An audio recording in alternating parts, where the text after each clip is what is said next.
Hello everyone, we'll get started here in just a few moments. Let's see here.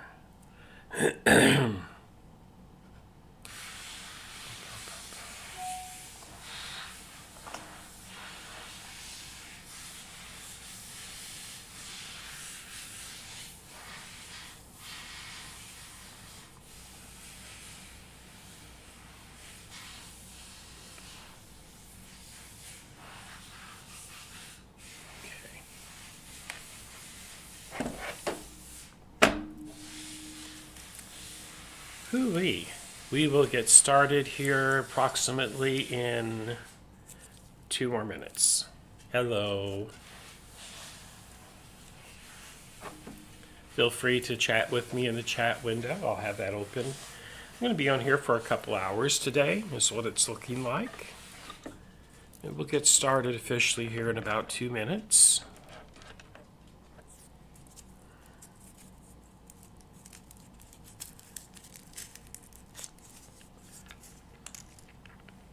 Okay.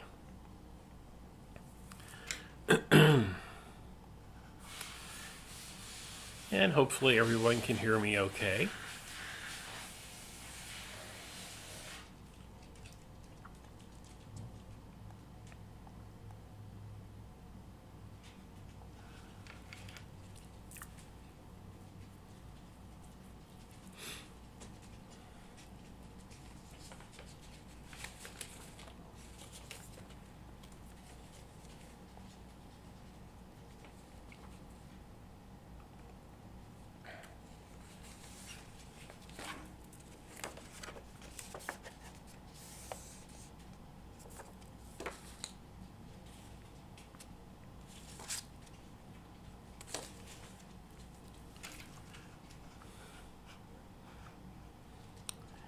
I'm going to put something down in the chat window.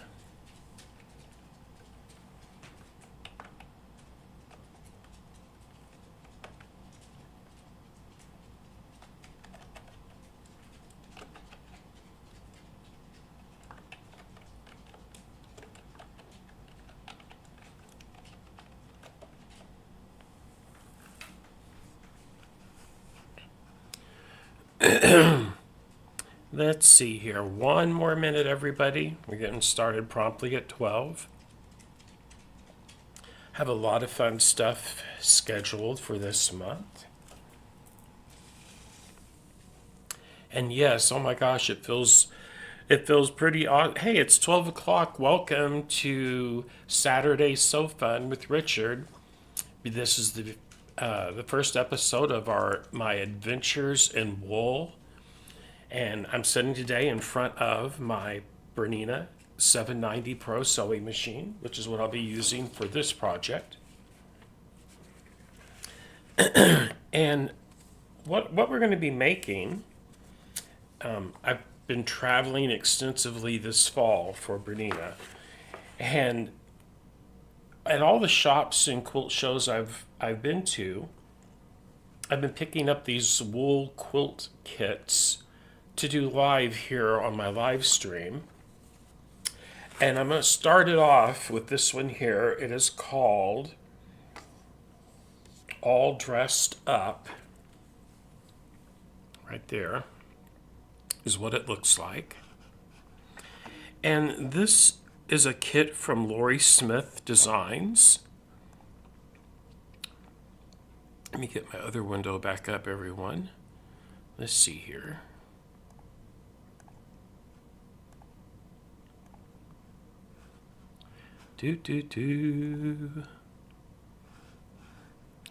Oh, come on now, you behave here. There we go. Okay. Lori Smith Designs. And in this kit, there's actually 2 projects. This is the smaller one. Finished, it measures... What does it measure? It measures... That's a good question. What does it measure?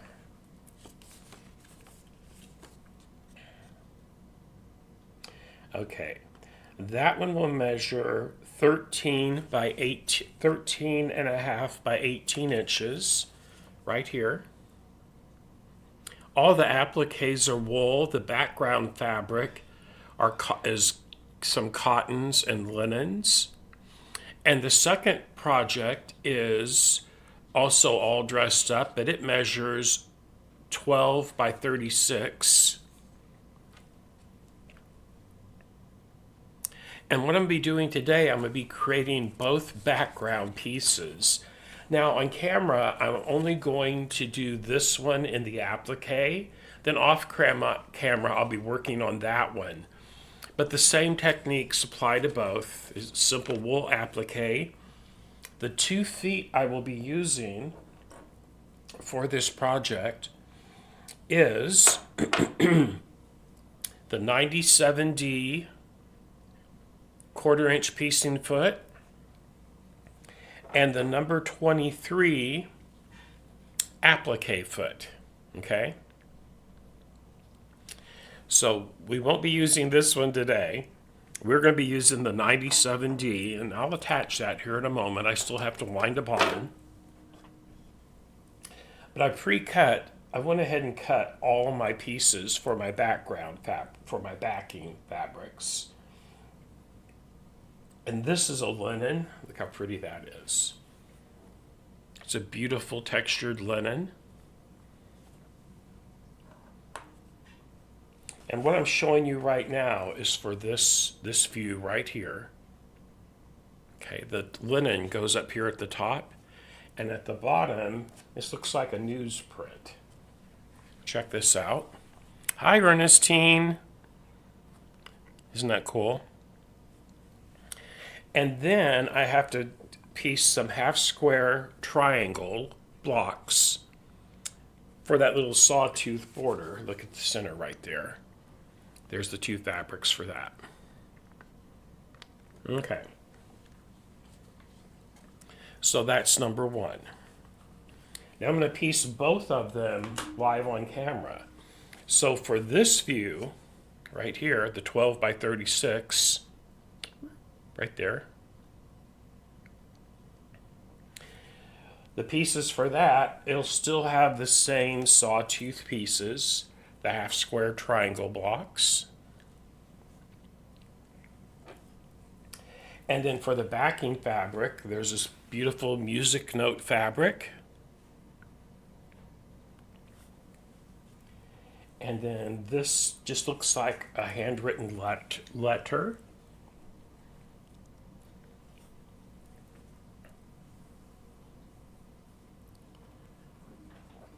And then some more of the newsprint. Hi, Janelle. Everyone, I'm so happy to be back. It has been a very hectic and busy fall season for me.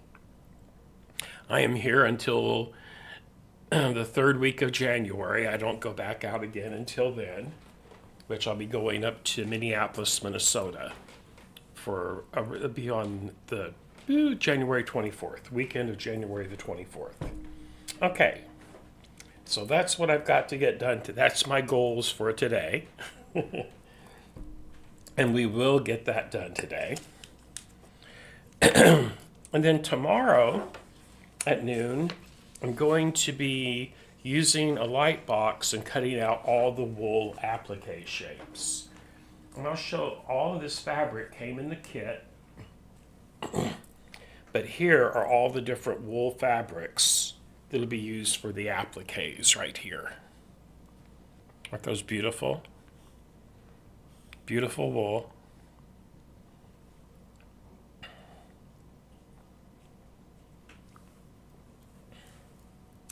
Lay those over to the side. Then also, the kit also came with these really cool embellishments. Here.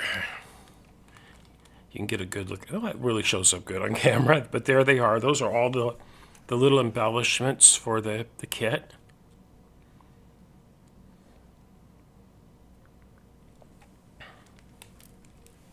Okay, let's see. Anything else I need to show?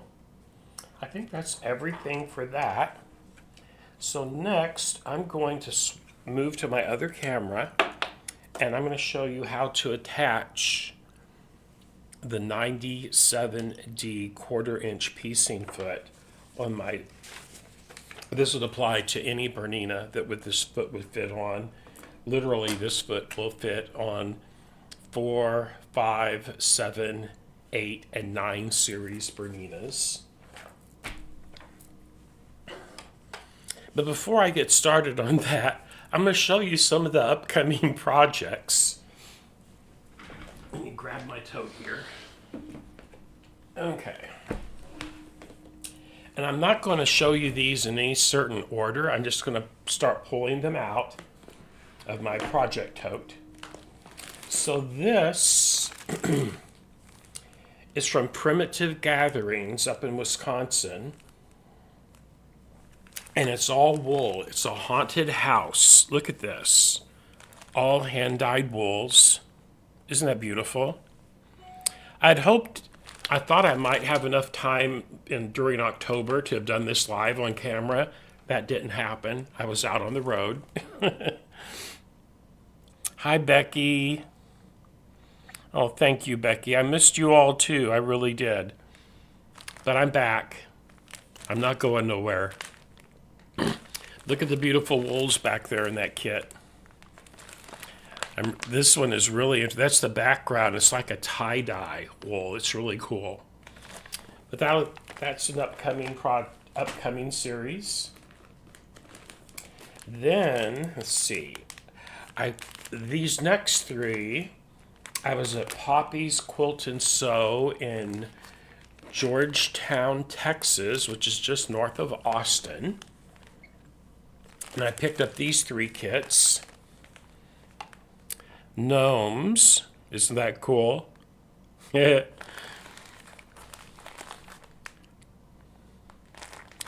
is a future video. Also from Poppy's, Backyard Birds Wall Quilt Kit. The gnome one, it will measure 13 by 15 completed. Backyard Birds, look at this, isn't it cute? It's a small one too, 13 by 15.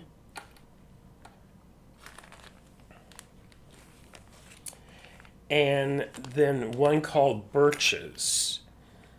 And it's a wall quilt kit. It measures 13 by 15 as well. And these are all from Rachel's of Greenfield.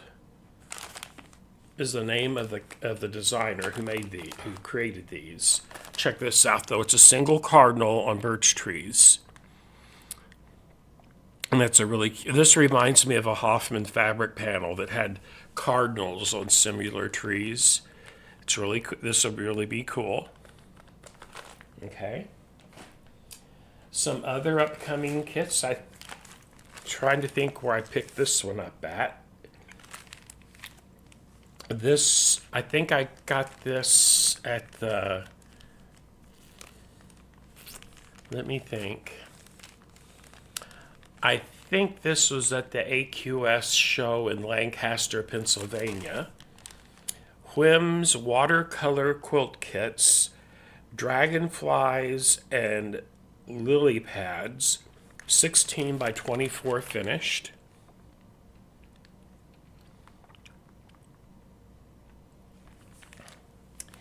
And from the same place, I couldn't resist this.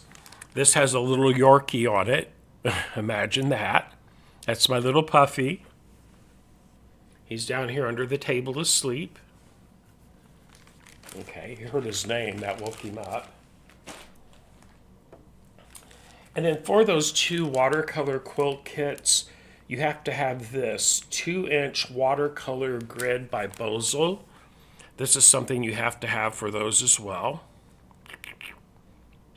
Okay. Let's see. This came from Flash Sew and Quilt. They have a shop in Naples and one in Sarasota. This kit came from there. This is an Anna large tote bag. It has pre-cut felt with pre-punched eyelets and zippered internal pocket, magnetic closure, leather handles. Check this out.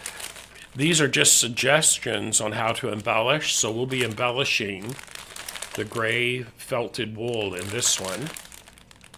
These are really cool. This is a product of Wonderfill, one of my 3 favorite thread brands. So I'll be using a lot of Wonderfill thread on this. This is a book cover project bag.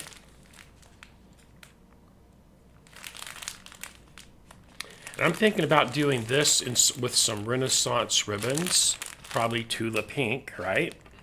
We all know that. I shouldn't have had to say that. Okay.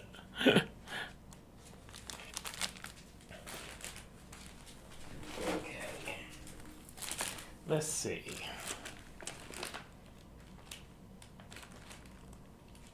And then in Lancaster, I couldn't resist this.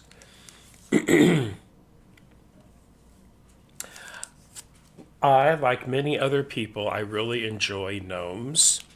And I saw this in the AccuQuilt booth. This is the gnome die. And then, wait, this is the gnome die. And this is the gnome accessory die. So the accessory die has a mustache, a hat, a beard, and braids. And then what you see on this die, that's the actual base gnome die. Had to have them both. We're going to be doing something. I think I'm going to make some throw pillows out of this. I don't know yet. You know what? I will do wool. I'm going to make wool gnomes out of this. And I have wool here in my shop now, so that's won't be a problem to come up with wool. Then I have one more big kit I want to show you. And after I finish today, this project we're working on this week, over the holidays, Christmas week and New Year's week, I will be working on this project. Let's see where I put it at. It's back here in behind the door.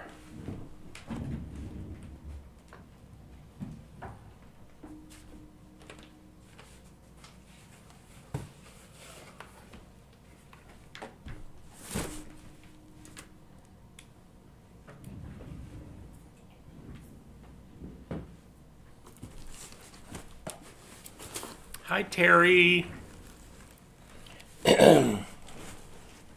Ooh-wee. I'm so happy to be back, Terry. I've missed each and every one of you. Now then, in this box, I bought this at the Great Wisconsin Quilt Show. I taught a class there in September, I think it was, yes. And I saw this on display. I had to have it.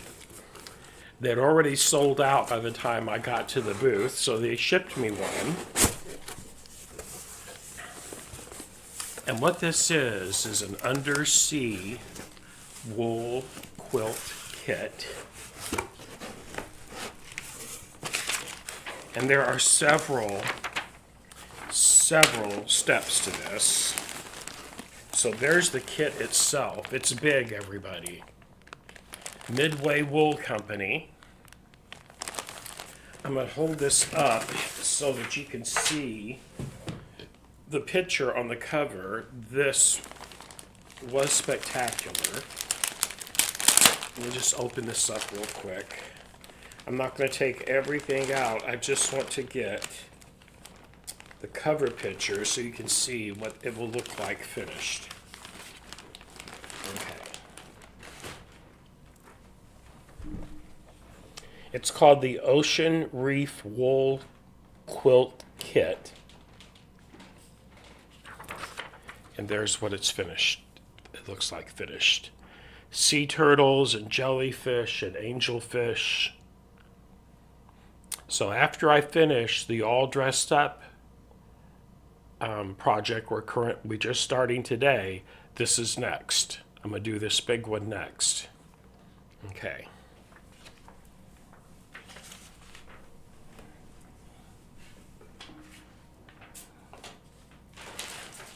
Everybody, this was a $400 kit. But there are a ton of envelopes in it. There's a lot of small little projects for each step of this. I mean, look at all the envelopes. Yeah, it's a big kit. And I think what drew my eye to it was the color of the background. Look at this beautiful hand-dyed turquoise wool. Isn't that lovely? Okay.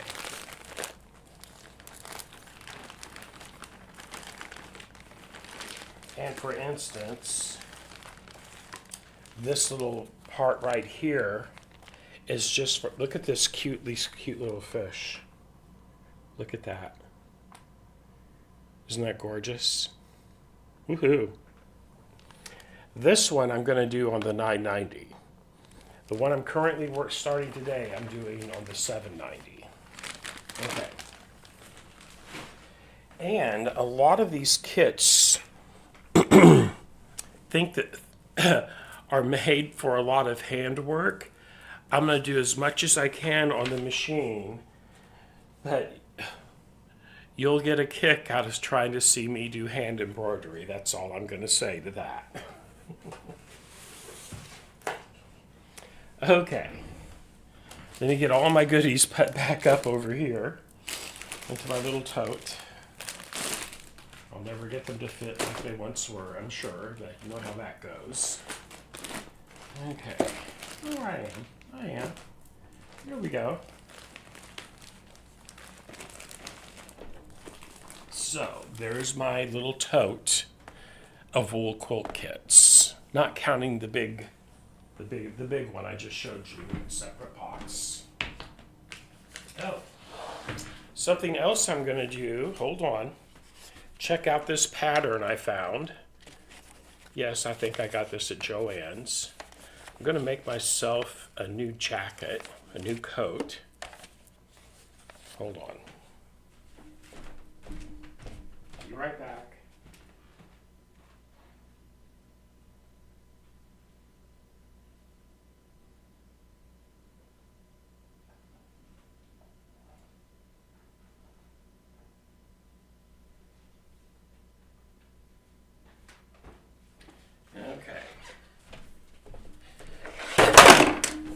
That was my keyboard. Look at my cool keyboard I got recently. Isn't that cool? It's wireless and it has a matching mouse. Okay. So when I was at the Novi Sewing Expo, I was there for Sarah Galejos with decorative stitches, and Vogue Fabrics had a booth set up, and I found this. Check this out. I got 2 remnants, 2.5 yards on this one, 2 3/4 yard on this one. I think I have enough fabric, hope, to make this 3/4 length jacket right here. That's my goal to do with that fabric. I'm going to open one of them. This is like a double knit. It's a knit fabric, but it's a heavy knit. Okay? It's all in red and black. But check out that isn't that pretty? Doesn't look, it is a true red and black. I don't know how the lights are depicting it on the camera. But there we go.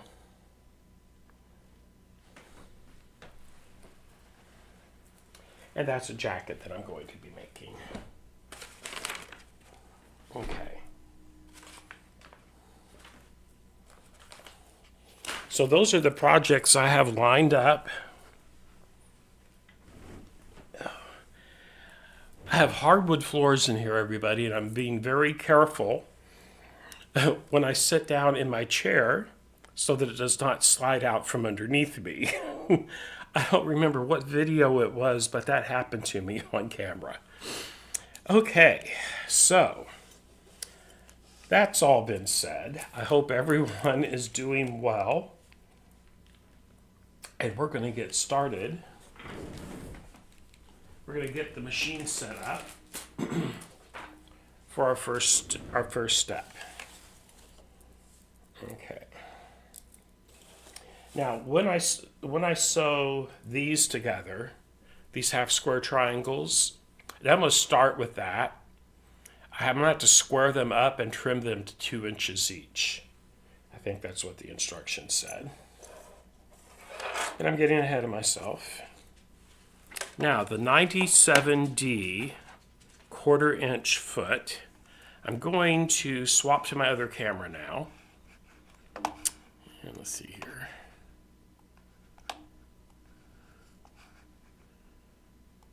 There we go. Okay. I might just change my view here a little bit so y'all get a much better look at what I'm doing. There we go. Okay. So I'm going to remove my current presser foot. I have the 1D on.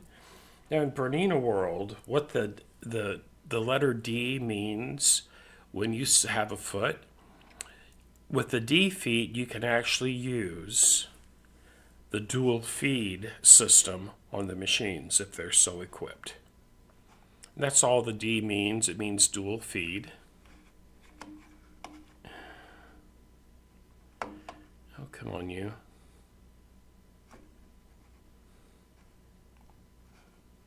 There we go.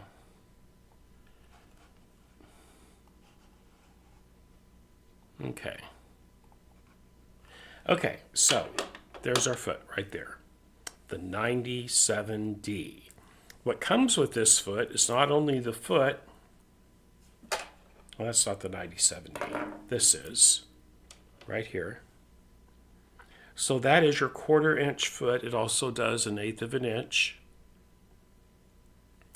It also comes with this seam guide right here that we can attach to the bed of the machine with a screw and the tool to attach the screw to the machine.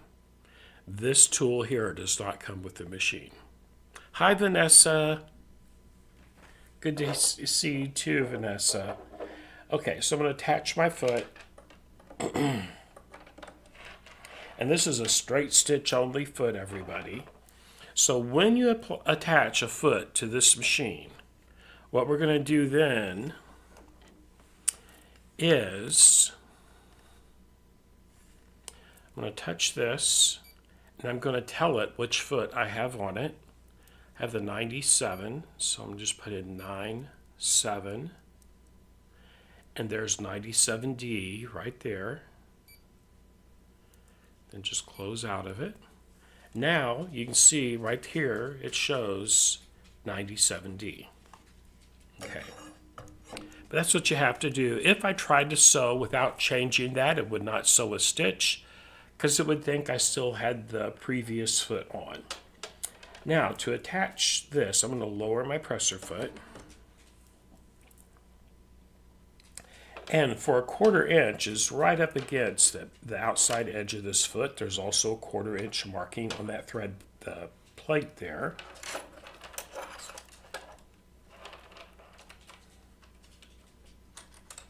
I'm just going to get it started with my finger.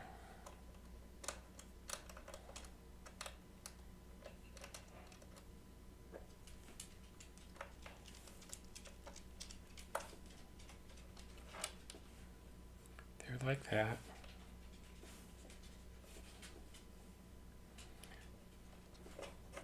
Now that's attached, I can slide it to wherever I would choose to have it. And right up there, so just barely kissing the edge of that foot, so where I want to tighten it. We're going to do a test and make sure that's okay. Now, here's a cool tool I picked up at Bernina. You should be able to get these at a Bernina retailer. This is a seam guide foot, so check it out. 3/8, 1/2, 5/8, and 1/4. So right there, I can actually, once I sew, I can check the accuracy of my 1/4 inch foot. Pretty cool. Now we need to wind a bobbin and we need to wind a bobbin. So let me swap back to my other camera. And we're going to get the bobbin wound.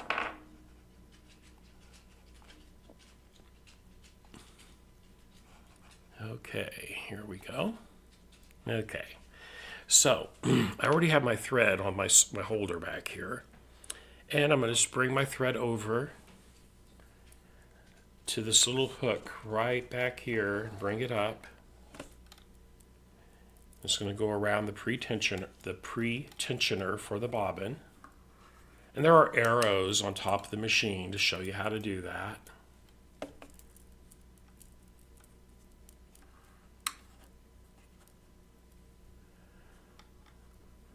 There we go. I'm just going to wind it around. Now, when you put on the bobbin, this machine has those really large bobbins, everybody. Those little metals, the metal around that, that's for the thread sensor. So I'm going to put the sensors down, wrap it around the bobbin about 4 to 5 times. 1, 2, 3, 4, and 5. And then I'm going to go underneath this little lever right here. There's a blade on it, and cut it, push it towards the machine, and there it goes. Now it will fully wind that bobbin. I'm using 50 weight Mettler silk finish cotton today. Light gray.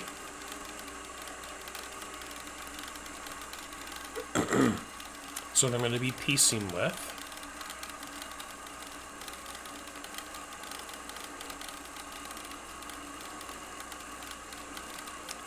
Woohoo! Windy, windy, windy. I'm going to move my keyboard out of the way. Okay. And then, once that's wound, with that built-in thread cutter, I'll just dip my thread, and there's my bobbin. This holds 30% more thread than a class 15 bobbin, everybody. Okay, so let's go back to our other camera. There we go. Now what, excuse me, I'm going to back that up just a bit. I'm going to remove my table just because I have large hands. There's a window right here where I can actually see the bobbin door. But for me, I'm going to raise my presser foot up. I'm just going to slide that over and out of the way. And then I can just open my bobbin case door. Push in on my bobbin case. It comes out. There we go. Take out the one. Oh, that's almost empty. Woohoo. That's a good thing. And I had just oiled it, so I know it doesn't need to be oiled. And I'll go over an oiling video. I'll do that tomorrow. I'll oil the machine tomorrow on camera so you can see how that's done. But now we're going to just put in the bobbin that we just wound. Okay, so there's metal down in there. There's the bobbin case. Okay, sensors go down like that. And then you're just going to bring that thread up into the little notch right here, and it will go under this metal flange. And then there's this wire, okay? It'll go under all the way under the bottom of the wire, and then when you pull it up, it comes up to the top right there like that. I'm going to give you some different angles on this. There we go. But when you pull on that, that bobbin should turn in a counterclockwise direction. There's no mistaking on how to actually put this in, simply because to release the bobbin, there's a little metal bar here. Just push on it, and your bobbin will fall all the way out into the floor if you let it like I just did. Where did you go? I see it. It's way under there. Let me get my grabber. So everybody, when that happens, I found that this is one of the most best sewer's tools ever. It's a grabber on a bar. And I'll be able, without having to get underneath the table, I will be able to get a hold of my bobbin. Everybody needs one of these. I will tell you that right now. Okay, there it is. Ooh, let's get that threaded back up. There we go.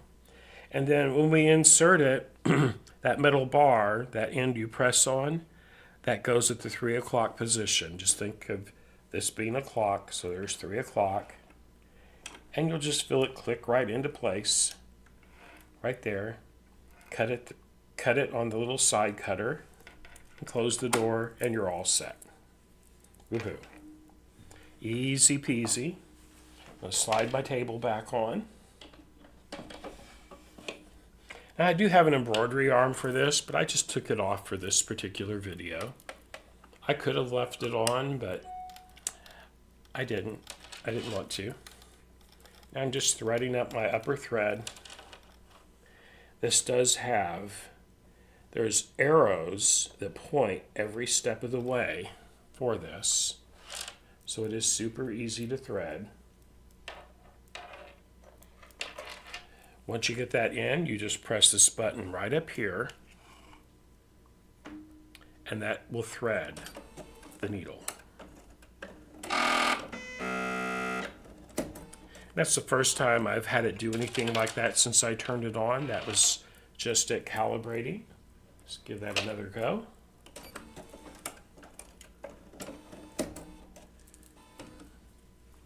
And I don't have something right here.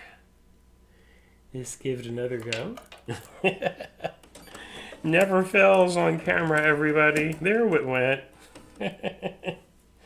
Never fails.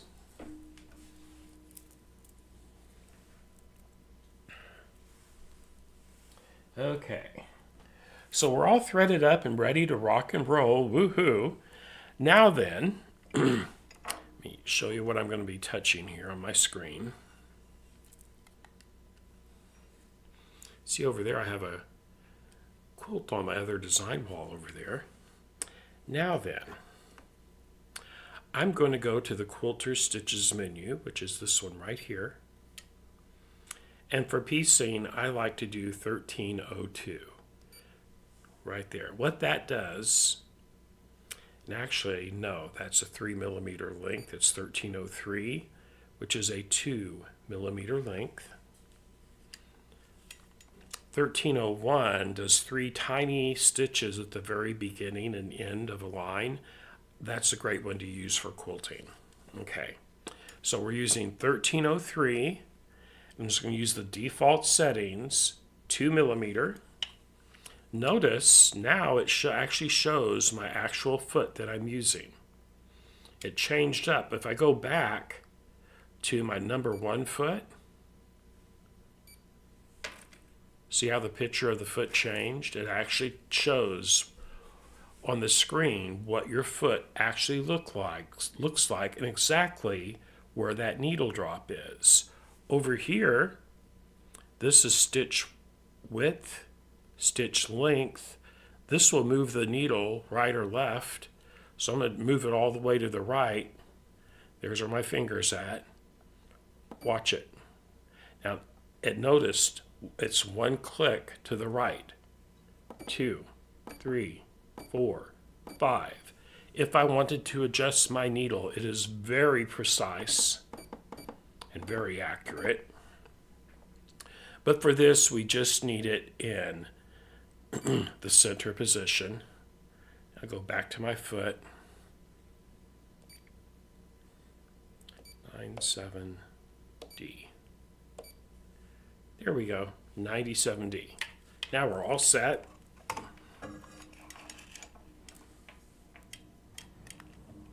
Okay.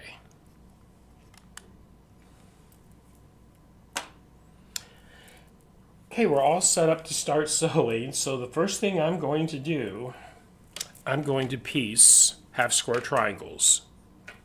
Okay, so that's what I'll be doing.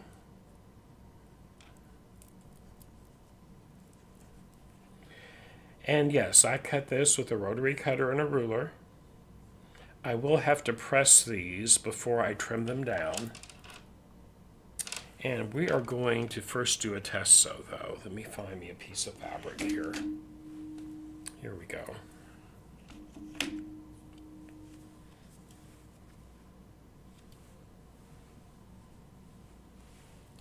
Okay.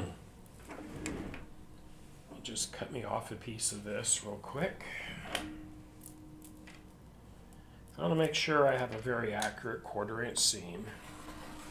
I may need to adjust my edge guide a little bit. There we go. Now,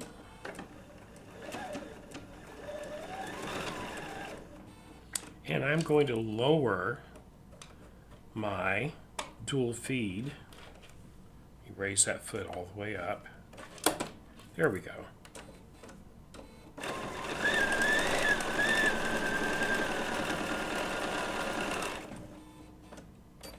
Cut that thread.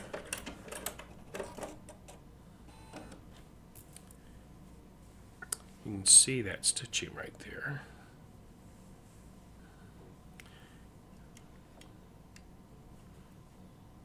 There we go.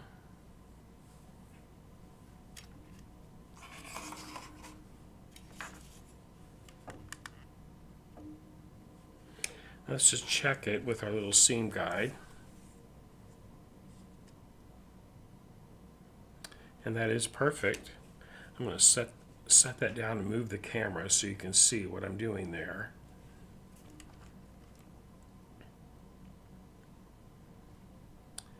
And that is a perfect 1/4 inch seam. I really like this little tool. When I was at Bernina University in June, I picked up a couple of these. I wish I bought more now, but I didn't. But boy howdy, it's really a handy little tool. Really love that. Okay. Okay, so now we know that's all set up, that we can actually start our piecing process. And I'm going to chain piece. I'm going to go turn my iron on so it can be heating up.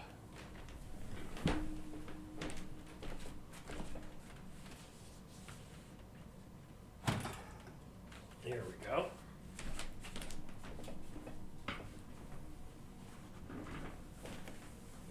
Okay. So, what projects is everybody working on? If you'd like to introduce yourselves to everybody, just type in the chat window what state you're in. You don't have to put your city if you don't want to, and what project you're currently working on in your sewing on your sewing machine.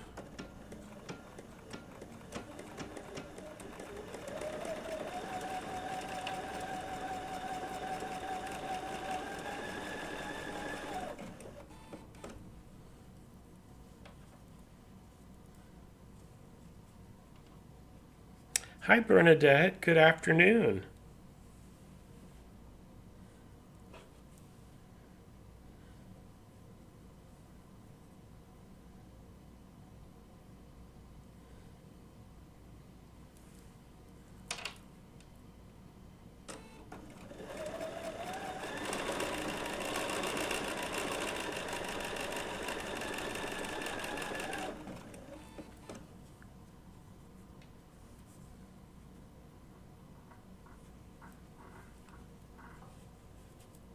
Hear my iron over there gurgling.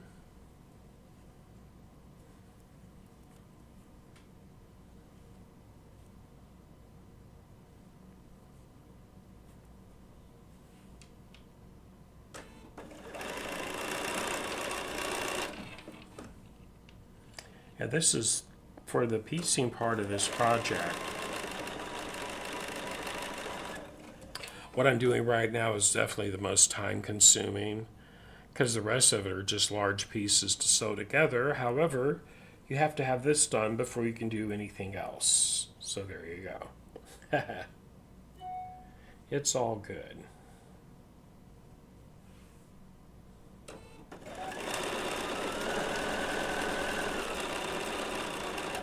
You might be wondering why I'm using, oh, wonderful, Bernadette.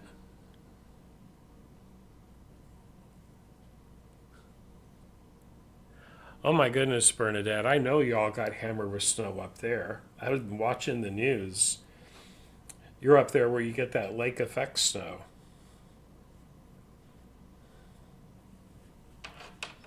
And the reason I asked everybody to put in what state you're in, because there's a lot of people that watch and don't comment. And just kind of a nice way for people to get a feel for where everybody's from.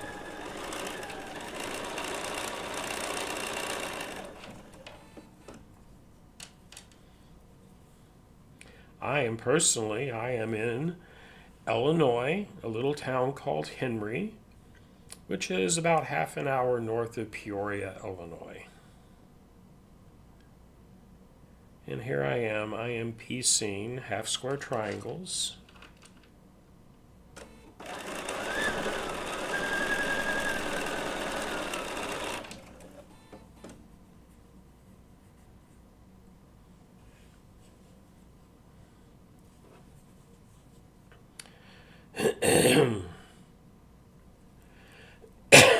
Excuse me.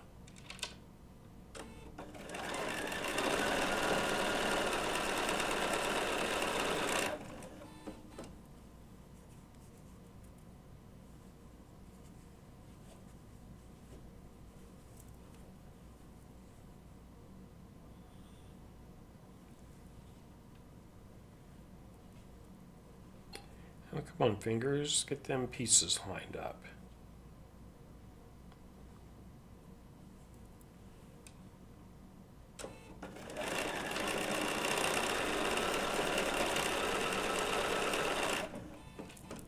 Okay. I have another stack to do as well. Let me find those. Doot, doot, doot, doot, doot. Right there they are. Okay.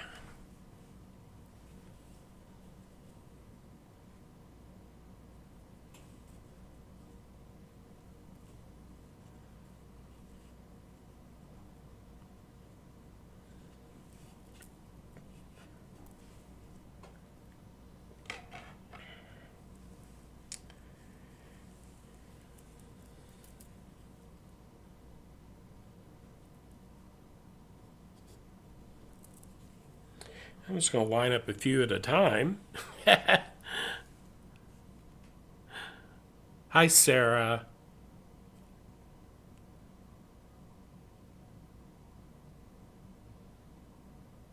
Oh, wonderful, Sarah. I'm glad to see you on here. I'm glad to see that you're doing well, that you're here. Hi, Janelle.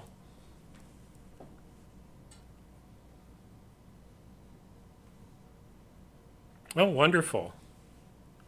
I love Hunter's stars. Those are beautiful.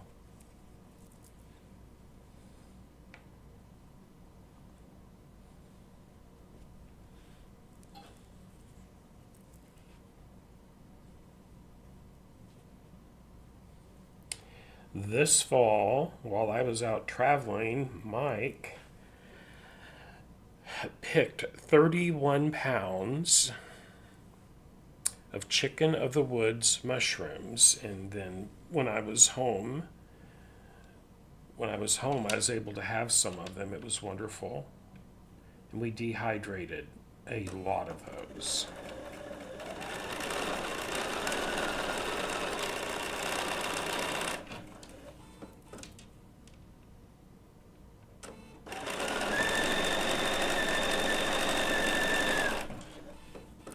Janelle there in Idaho, I know you'd appreciate that because you're a mushroom ecologist as well.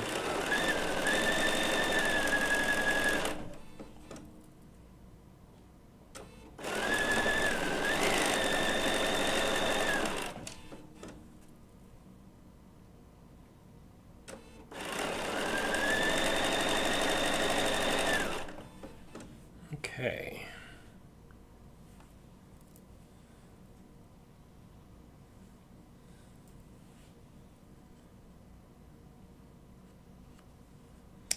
I need a total of 10 for this one.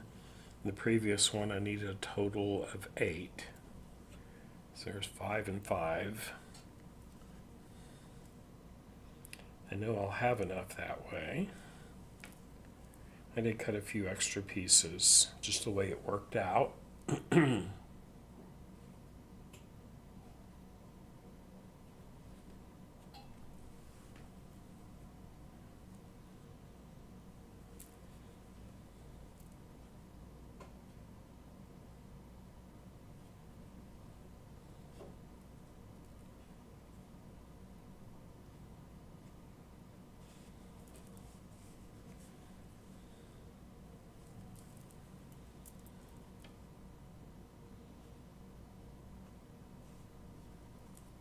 Here we go.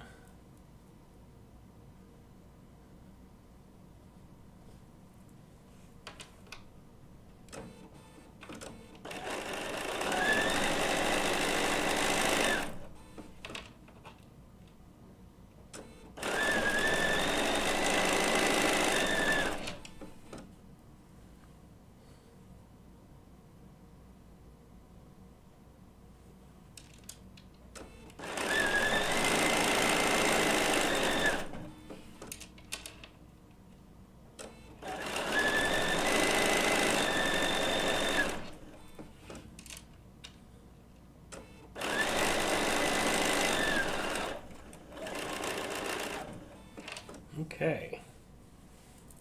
Give me a sip of my coffee here. Woohoo. Now then.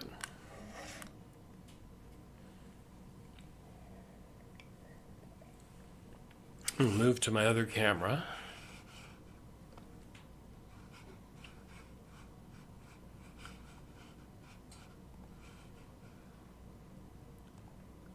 There we go. Hello there.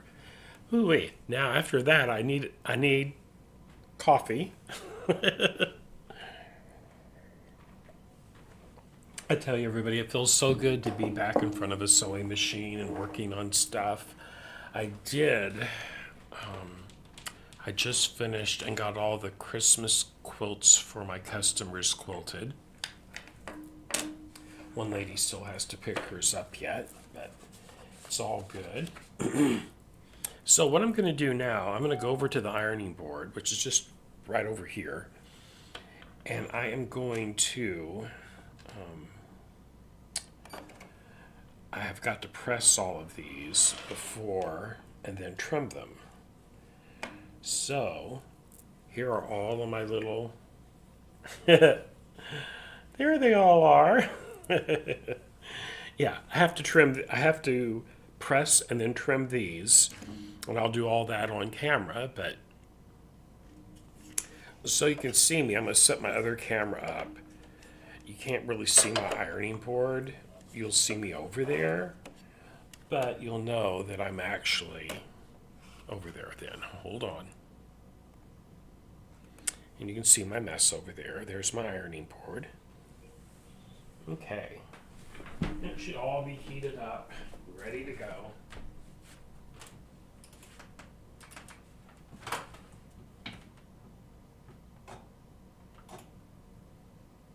Okay, and I need to trim all of those apart as well.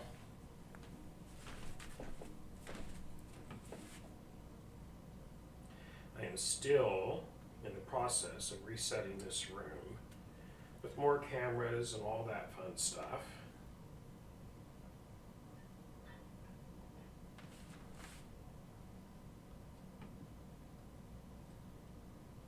Clipping my threads. I should have done that over there. Oh well. It's all good. Had to turn the iron back on because it timed out.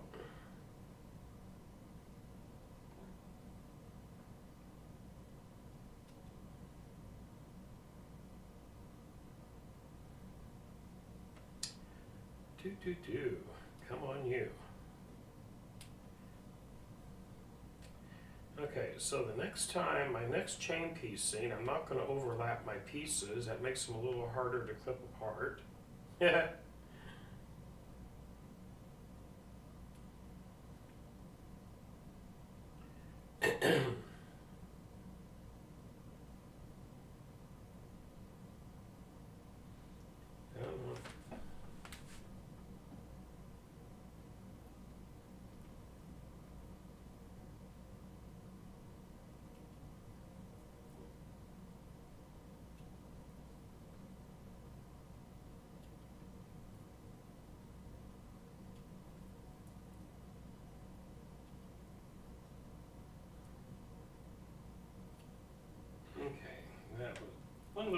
then is set my scissors back on the sewing machine. And I'm going to press these. I'm going to press these so the seam goes to the dark side. Okay, there like that.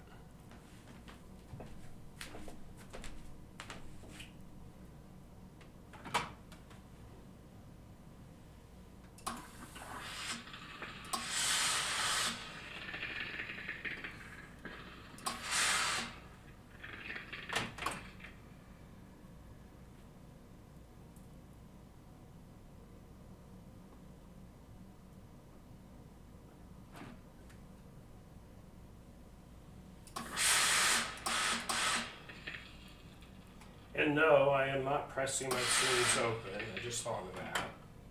Should I do? No, I don't want to do that because that one fabric's really light and it would really show. You get a shadow.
Just pressing these seams.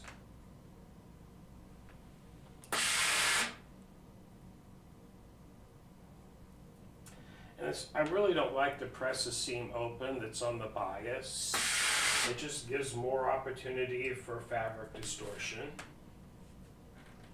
That's never a good thing. Okay.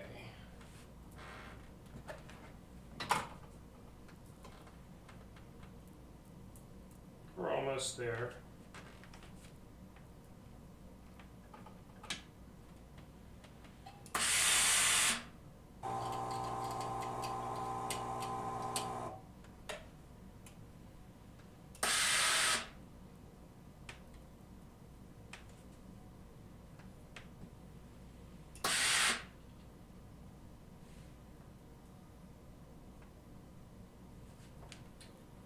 Just a couple more to go.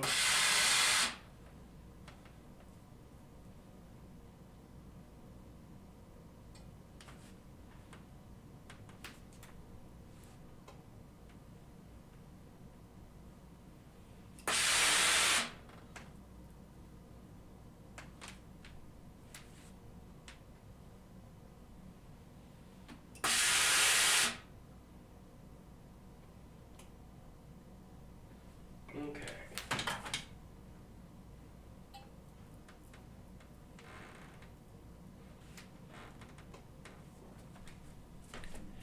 And there we have all of those pressed. Woohoo. Okay.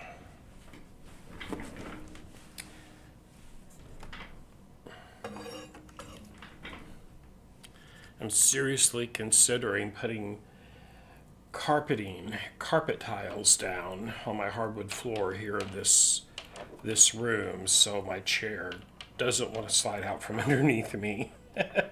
Almost went down that time. But there they are. Woohoo. Now then, let me get the directions out because I want to make sure I trim this properly Sew a total of 17 half square triangle units.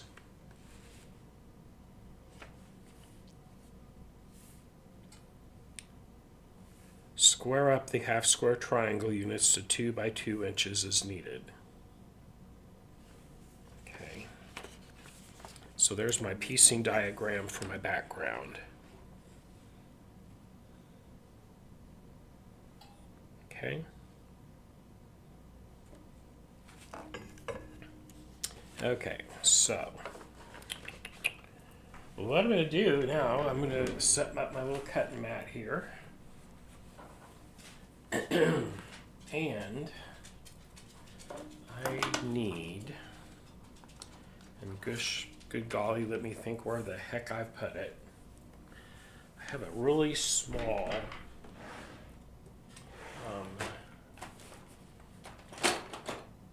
ruler just for this. I should have looked for that before I started. Just look in a couple of places. That's okay. I'll just get my 6x6. It's on the other side of the table here. Excuse me.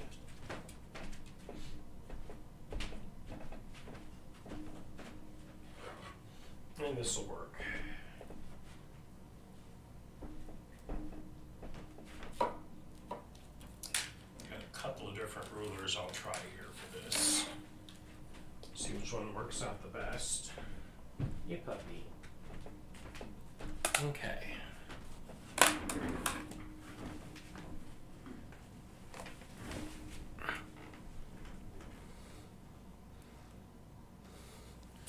Oh, Sarah, I can so relate to that.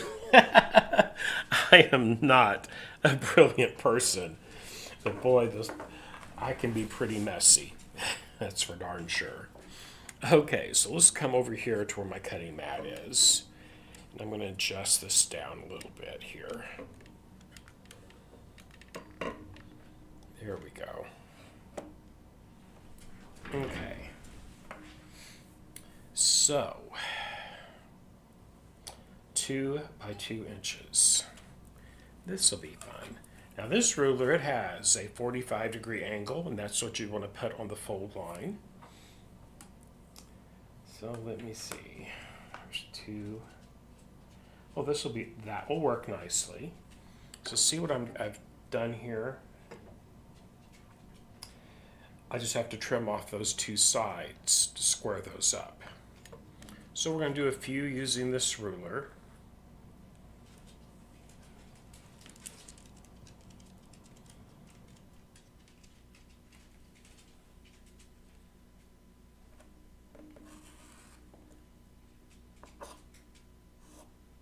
Two inches by 2 inches. Okay. There's one trimmed. There we go. Okay. Next. That was not bad.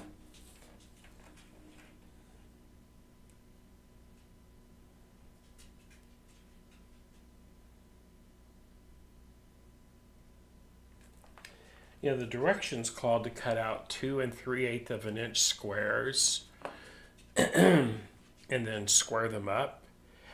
And I thought, in my brain worked like this. I'm gonna cut them at 2 1/2 since I have to square them up anyway, because that number is easier to hit on a ruler with a rotary cutter off of fabric. So maybe if I had followed the directions, I wouldn't have hardly had to trim it at all. I don't know. But that's not bad.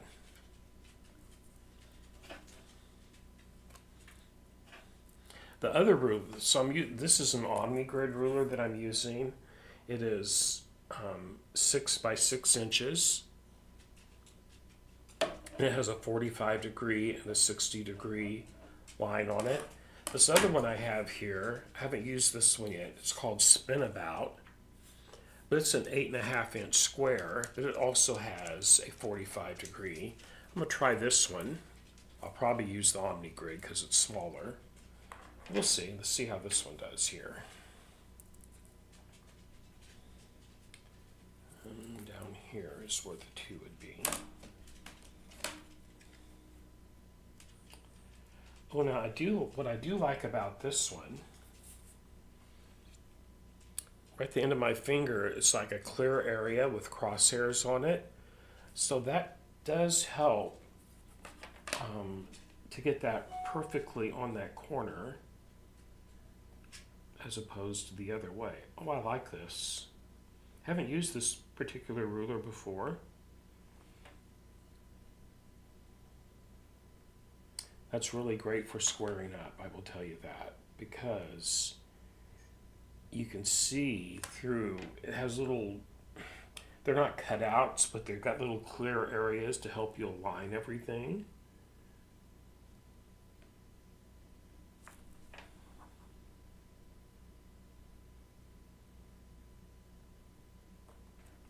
There we go.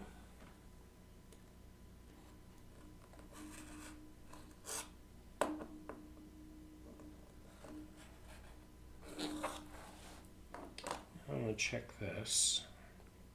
Since I just used 2 different rulers. Yes.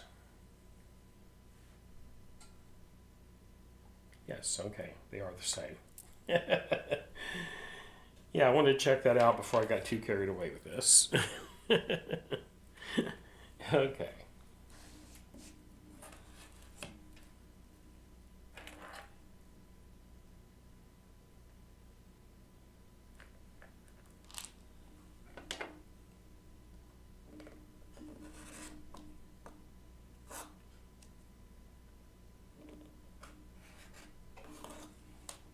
Perfect.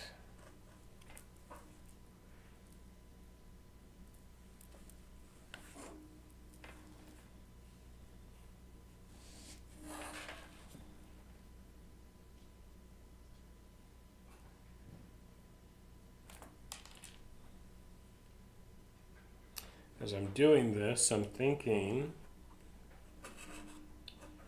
what cube on the AccuQuilt would do this? And since it's making a 2-inch, well, right now it's a 2-inch on all the sides, that would make it a 1.5-inch finished. So a 6-inch cube would make this size half square triangles, I think, if I remember correctly.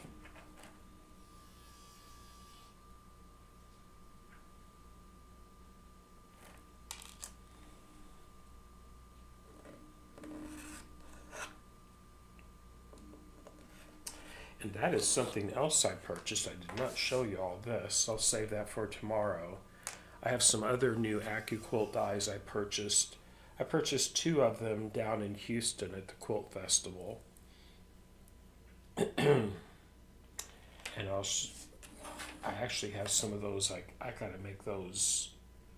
I gotta work that in before Christmas because I'm making a Christmas gift for a friend off of that die. It's not a quilt, it's actually a bucket hat. And so I have the new AccuQuilt dies for the bucket hat and the baseball cap. They call it the trucker's hat. I'm doing those on camera as well.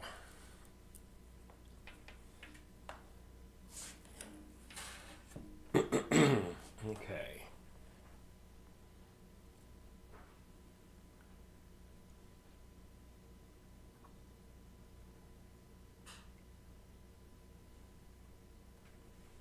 Yes, so I really like this called the Spin About Ruler by Quilt Cut. Yeah, I'd totally buy some more of these.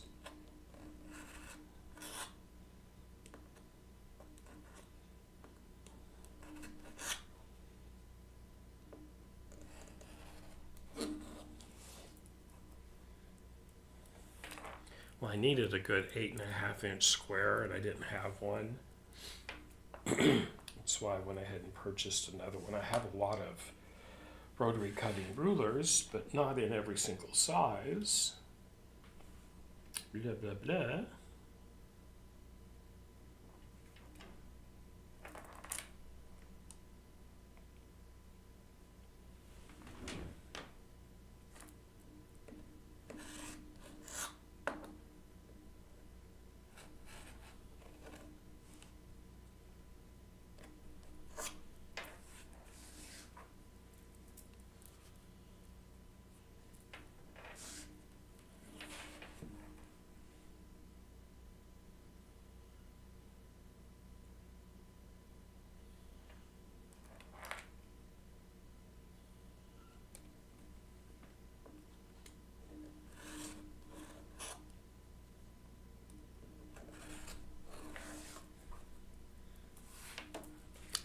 And we're getting there. Hey, we are way over the halfway mark having all of these trimmed. Okay.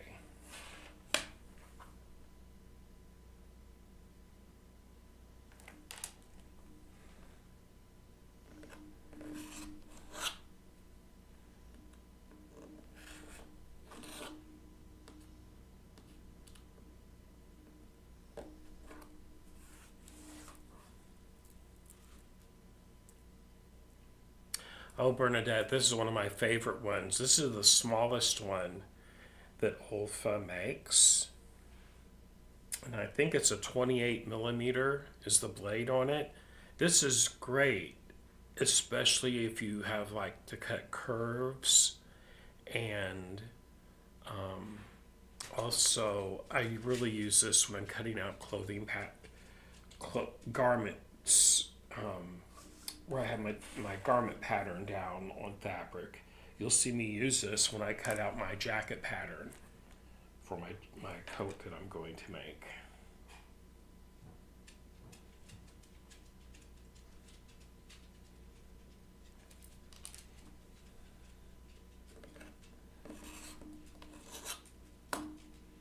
Now, if I'm cutting like 10 or 12 layers of fabric, I use a 60 millimeter cutter with a blade on it.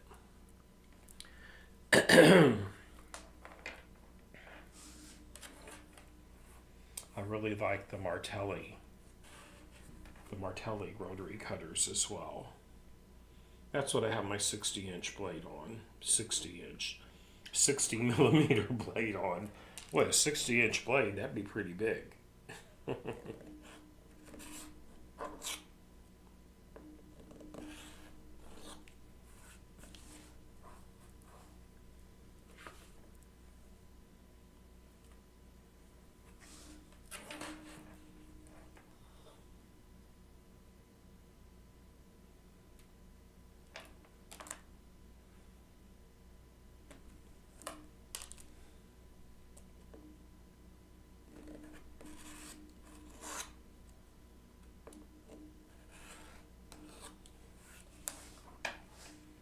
But for doing really precise work with a rotary cutter and a single layer of fabric, yeah, this gives you the most control over that.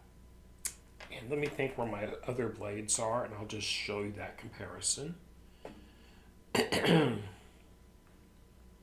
It's half the size of a normal rotary cutting blade. Most people have 45 millimeter blades. This is almost half that size. Well, it is half that size, quite honestly.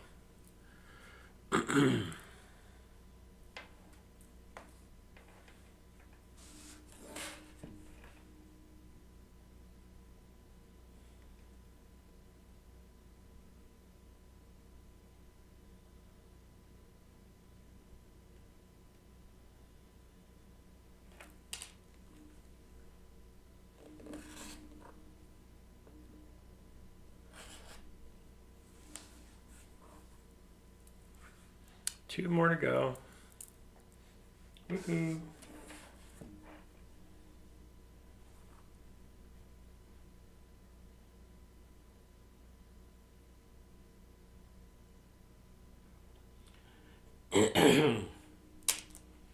Two more to go.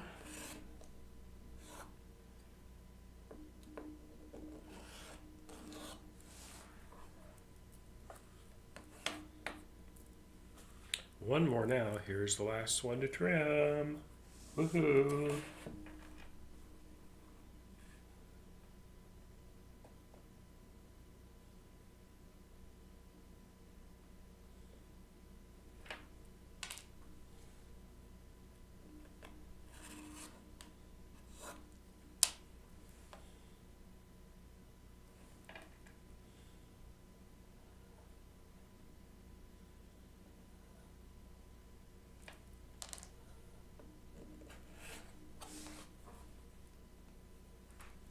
Alrighty.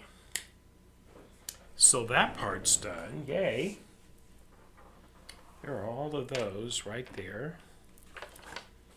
Now then, let's move our camera back. Whew.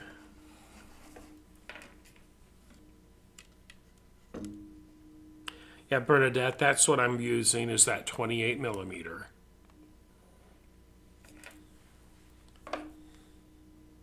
That's what that is. Oops.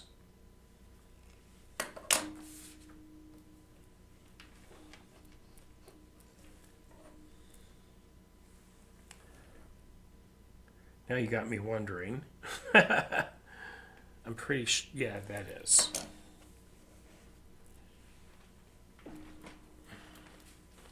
Okay.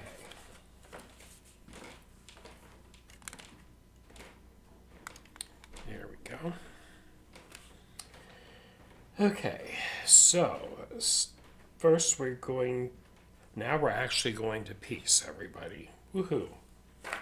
So, I have to sew 9 of these together for my first strip. And they'll go like this. I'm going to kind of line them up here on my table. 2, 3, 4, 5,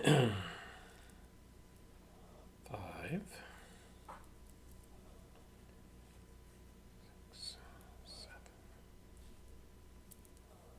8, and 9.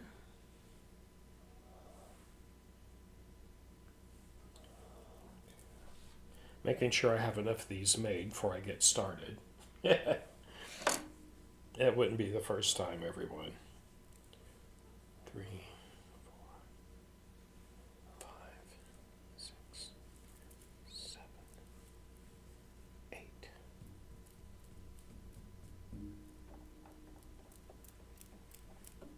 Okay, I have 9 and 8. I have 1 left over. Woohoo! 1 left over. That's okay. Okay, so since that's the case, since I have 9 up here and I take 1 away, for my first step, I just have to get 2. I'll add this 1 to one of my 2 units, but I'm going to make 2 units, 8 with 8 of these sewn together. So I just have to actually do, and let me make sure I've got this in the right order here. No, I don't.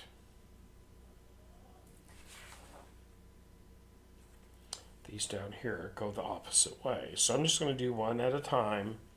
Otherwise, I know I will mess it up. There we go. So, this will be my 9 up here.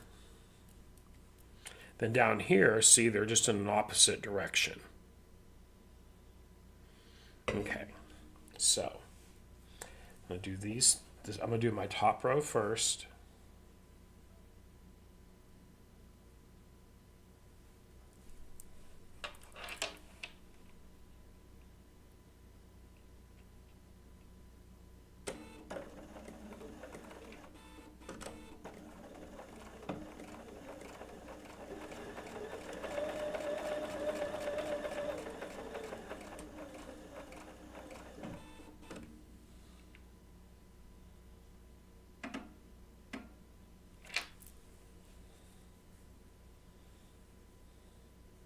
I'm just going to completely finish each unit separately.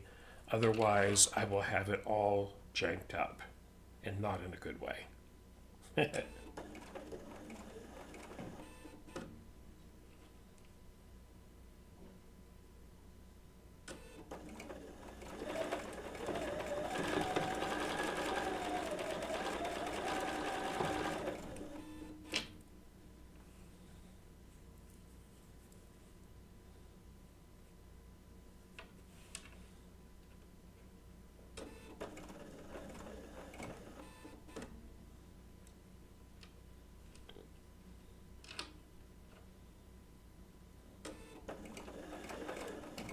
Okay, so one thing I just noticed, this dog ear, I'm going to trim that one up there because it'll just make it easier to line up to start off with. There we go. There we go.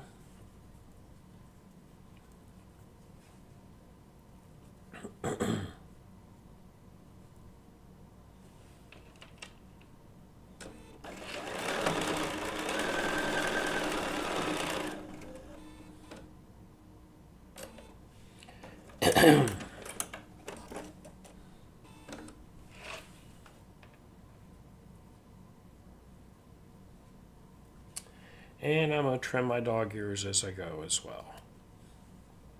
I should have already had that done. That just makes it way easier because I don't have any points to match. If I had points to match, I would leave those dog ears. Blah, blah, blah. Blah, blah, blah. Blah, blah, blah. Okay. Look at that. Woohoo. Perfect piecing. They're close to perfect anyway. We don't want to be too perfect.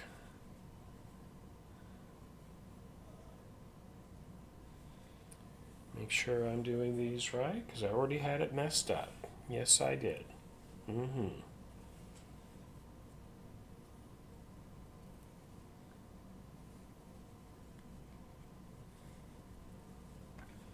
like to trim as I go.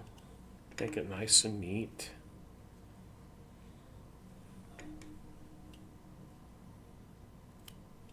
There we go. Now then, you'll go like that. You'll go like that. Like that. Yes.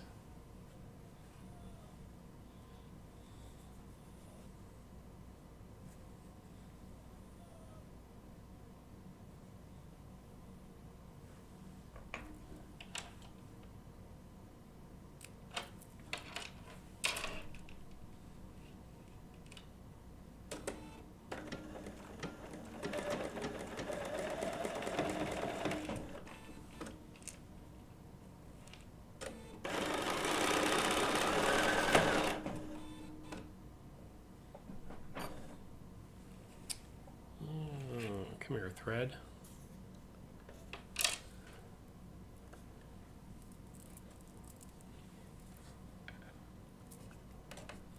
Let me rethread my needle. Trying to think what I sewed on this last. I think I have too big of a needle in, everybody. I think I have a 90 top stitch in. Let's see here.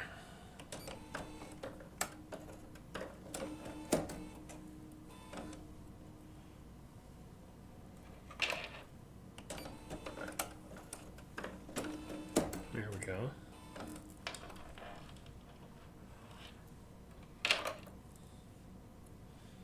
Okay. Do a little sew off here to make sure.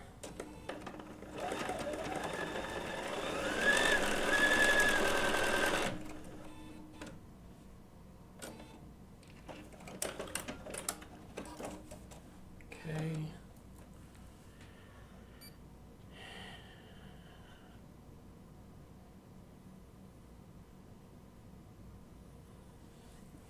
Okay. Let's do that one again.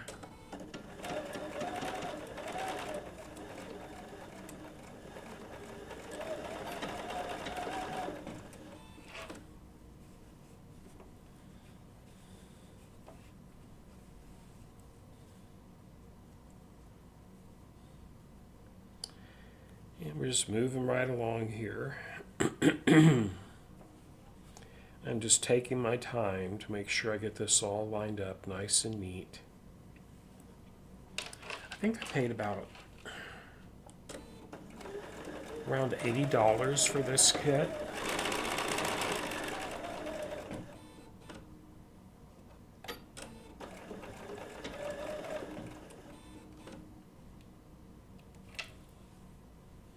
Yes, it was.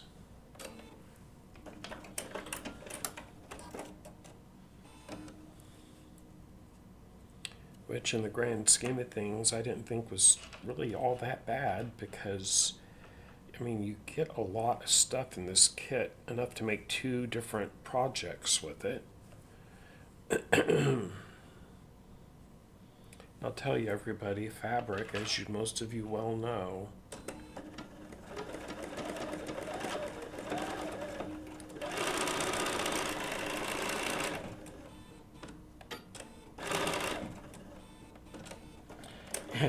it just keeps going up in price. For quality fabric, anyway. Okay.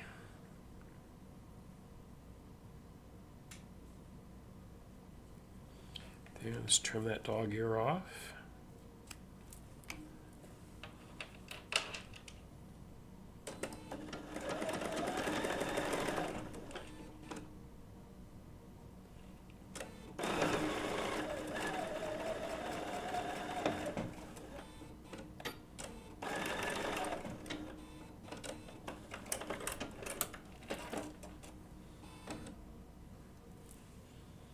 Okay, so there's my 9 pieces. 1, 2, 3, 4, 5, 6, 7, 8, 9. Yes, my 9 pieces. Now I have to do this one more time, but have 8 instead. Okay. Let's put these up here. And you know what? I'm going to go ahead and trim dog ears before I start sewing this time. That'll just make it go, oh, so much easier. See, they're going to go like that. Okay.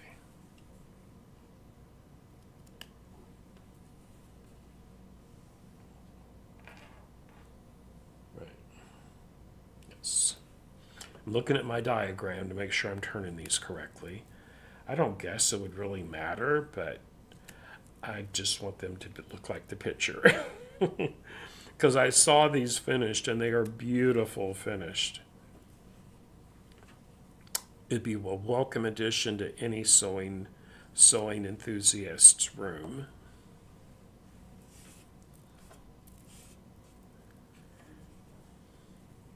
She had a lot of really cute stuff. I'm thinking about carrying it here in the shop. I just don't want to invest in any other new product until after the first of the year. Simply because for tax reasons and inventory reasons and all that stuff.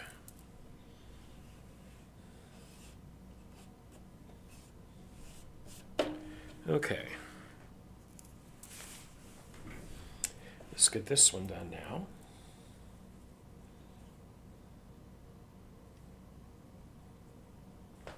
Ouch. My knee popped.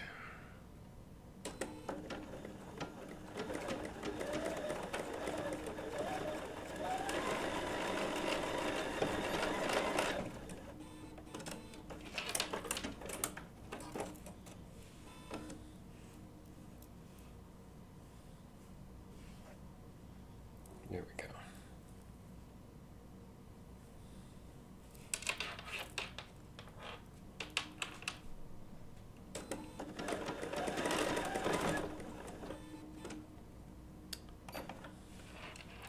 You know what? I was wondering when that would happen. I should have my straight stitch plate on.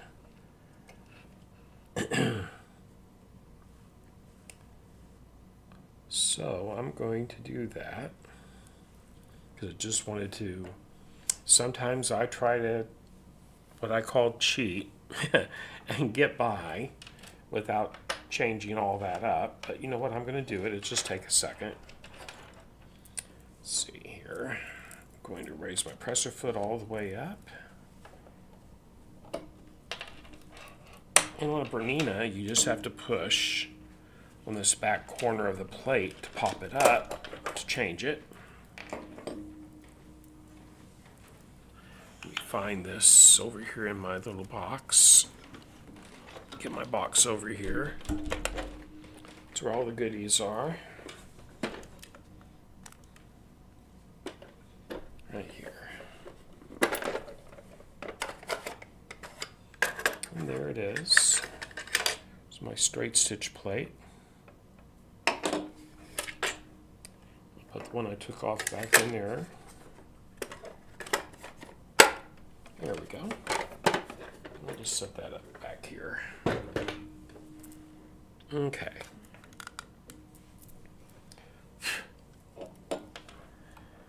Yeah.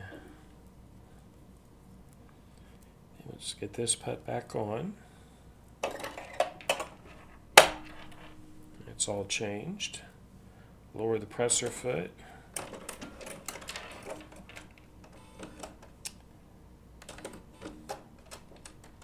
And tighten that back down. Just like it was before.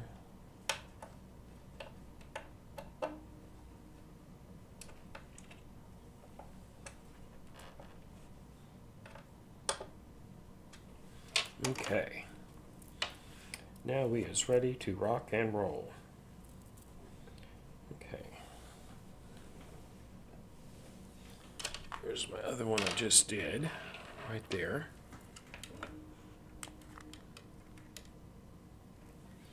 Okay.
Oh, come here, you.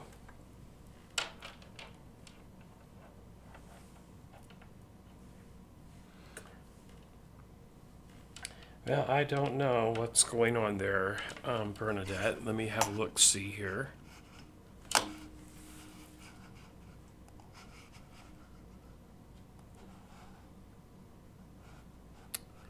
Let me see where it's showing. Shows I've got a good signal. That's what I was looking at. Let's see here.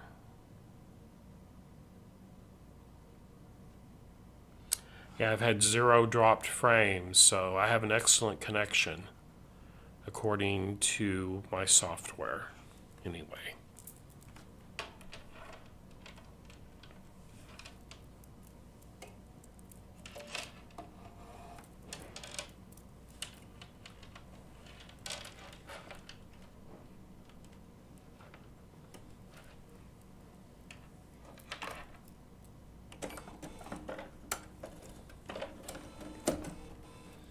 Okay, let's start on this next one here. Right there like that.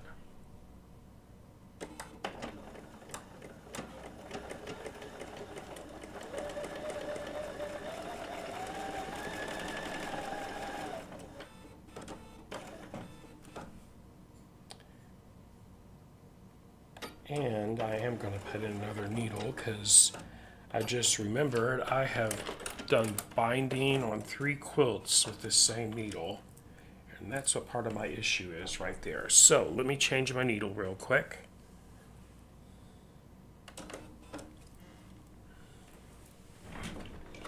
Got my little tool here.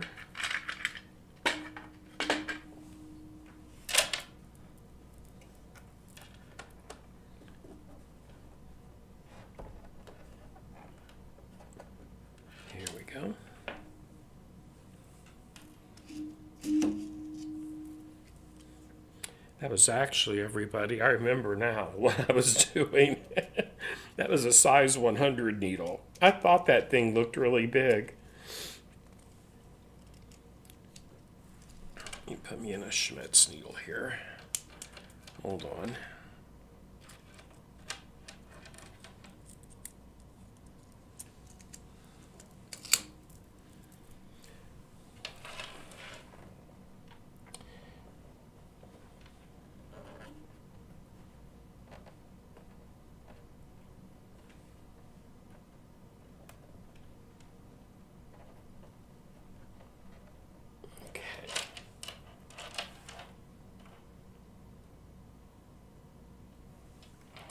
I will check that out, Bernadette.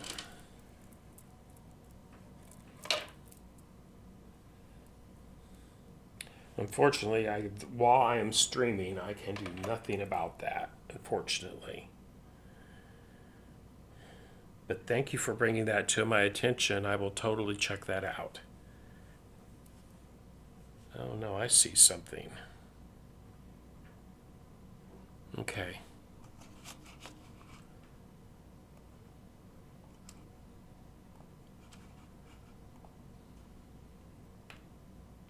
Thank you, Donna. Okay. Also, I think my camera feed just locked up also.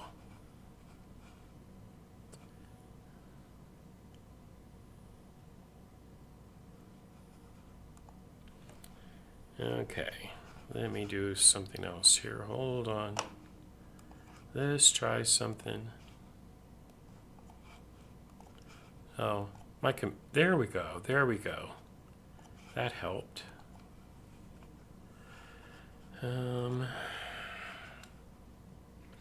my hand's frozen right now, I think.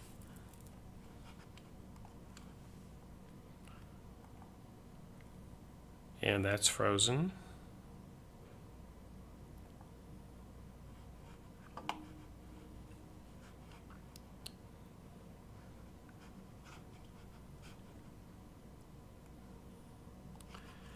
Just a moment, let me try something here.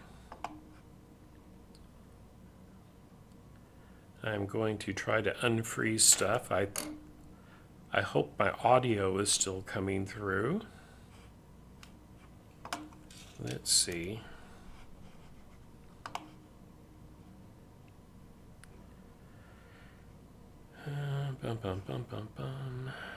Let's see here.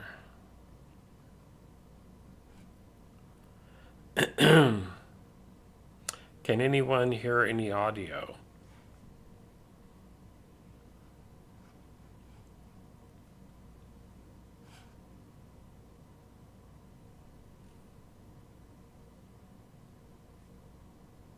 Okay, perfect. Thank you, Bernadette.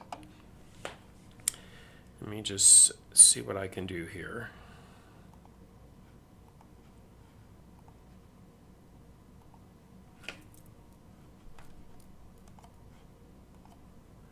Oh, now it's coming. My hand is moving on my end right now.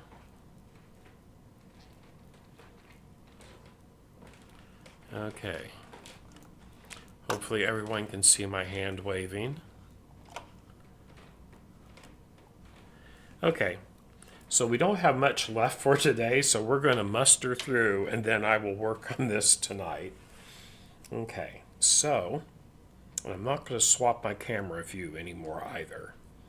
So what we're doing right now, I got these to fit together, and then once we get our background, yes, wonderful, Bernadette. Once we get our background, I see that glitchy thing that you're talking about now. Okay. Okay. I will have to probably invest in some new USB cables to run my cameras to, is what probably is happening there. It's okay.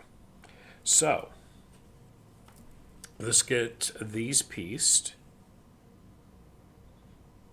right here.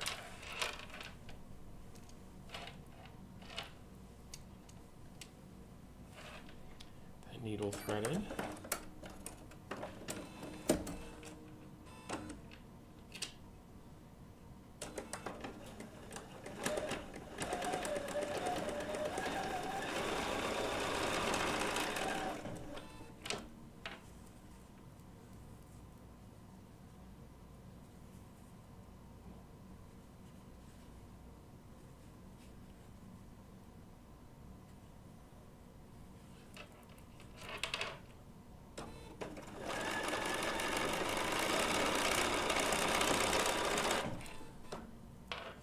You know, I think maybe everything has just been so long since I used it, I'm just going to have to show it some love, eh? Okay. Well, I will tell you, it has been windy, and we're supposed to get freezing rain around here today. So yeah, there could be some weather-related issue on the lines here. That's for sure. I haven't looked outside.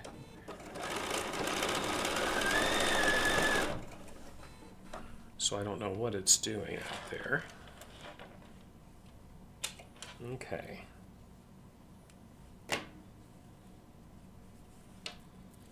There are those two.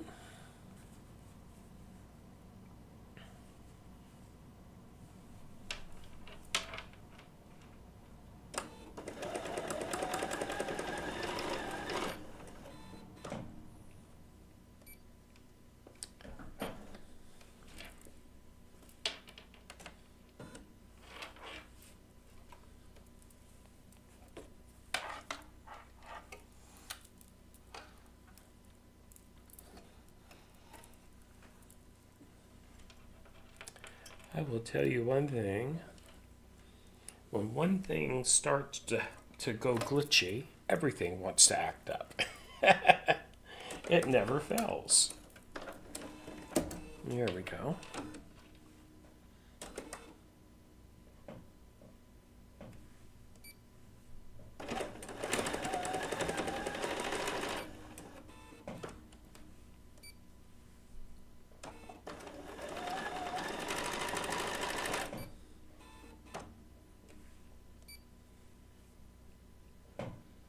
Well, I see it acting up, everybody.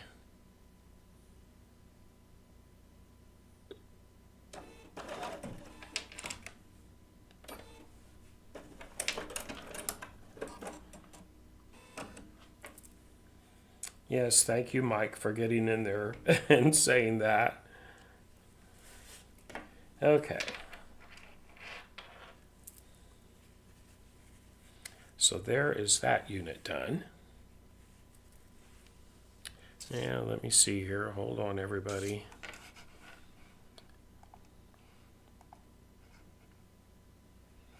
The thing is, it's not the camera, I don't think, because I just switched to the other camera and it's locked up as well. So, I'm thinking it's more to do with a possible USB cable, or it could even be weather related. I'm not sure. But both cameras right now are locked up. That one almost came back.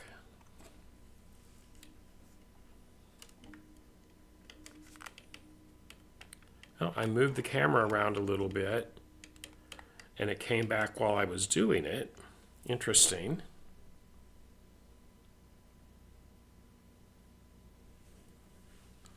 Yeah, so, and I do believe it is, because I do believe it is this camera right here, simply because it's the one that gets the lines through it. Let me see if the other camera came back. It's still locked up. And hold on one second, I'm going to try something. Let's see here.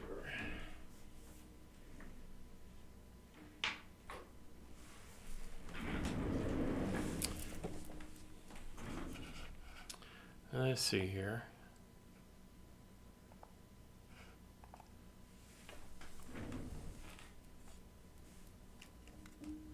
What I just did, I unplugged the camera I was using for the face cam. That's very possible, Donna.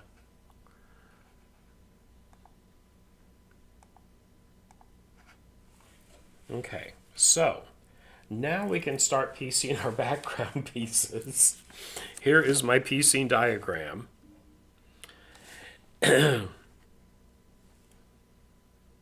Right there. So I'm doing an experiment on this Wi-Fi issue, everybody. This camera issue. My face cam I was using was a very high-end webcam. So I just unplugged it from the back of the computer, and I'm going to see if it acts. If this camera locks up again, then I'll know that is not the issue. But we'll see. So, let me see here. Let's do the big one first. That's the one I just pieced this for. And have 4 background pieces in this to set together. So we're going to sew this and this together first. Okay. That is directional. I want to make sure I don't sew it in upside down. I see that camera is still locking up a little bit. I appreciate the help, everybody, Bernadette, I really do. I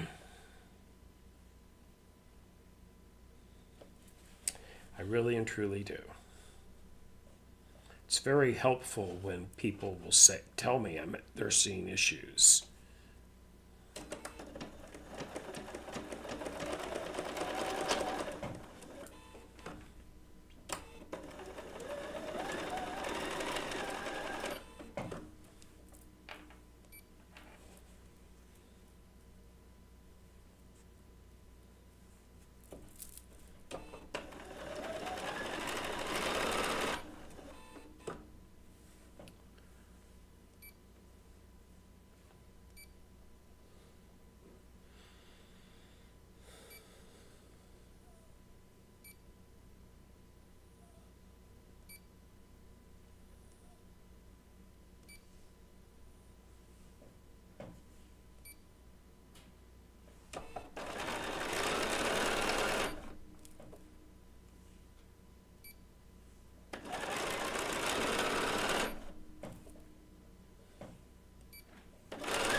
Let's give that another go.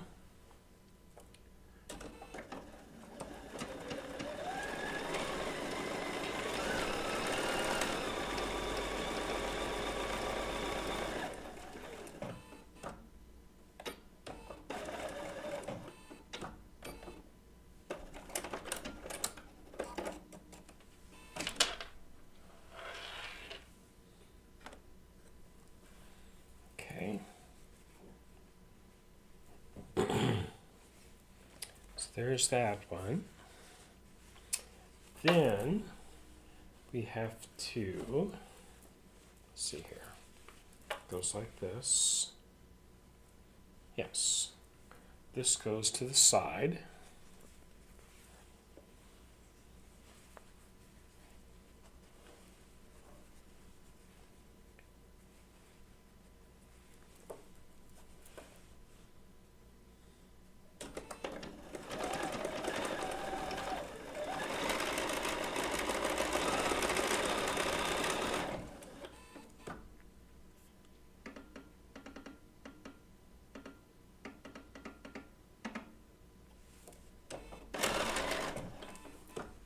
And I can see it's still acting up, everybody. We're just going to muster through this, and once we go off here, because there's not hardly anything left here.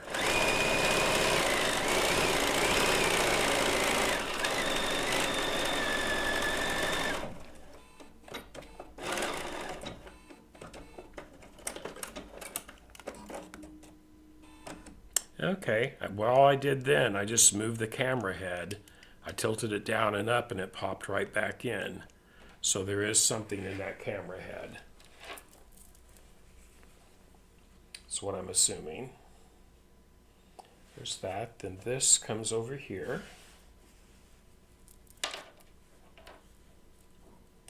Like so.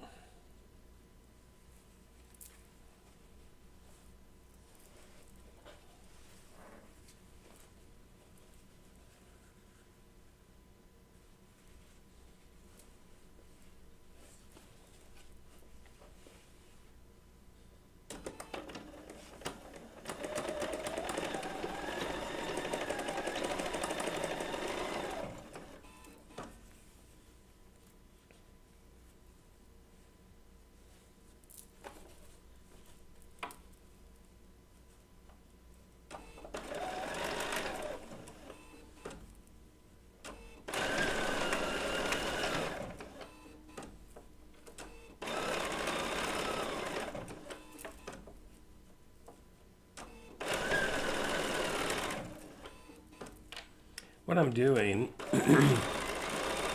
I'm flattening the seam down as I come up to it. And what I mean, since I didn't pre-press it, I can manipulate my seams really easy that way, which is what I'm doing.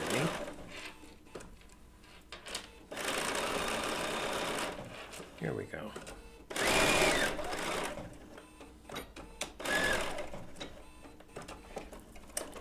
Okay. There's that. Then one more piece to add to this. Move my camera a little bit here so you can see what I'm doing. There we go. Okay. Don't worry, I'll hold this up once we get it done. Okay.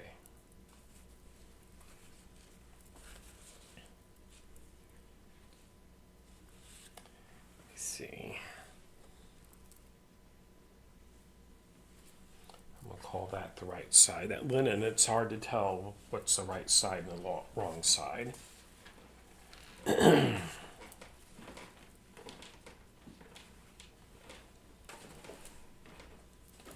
But this is the background for the larger piece in this kit.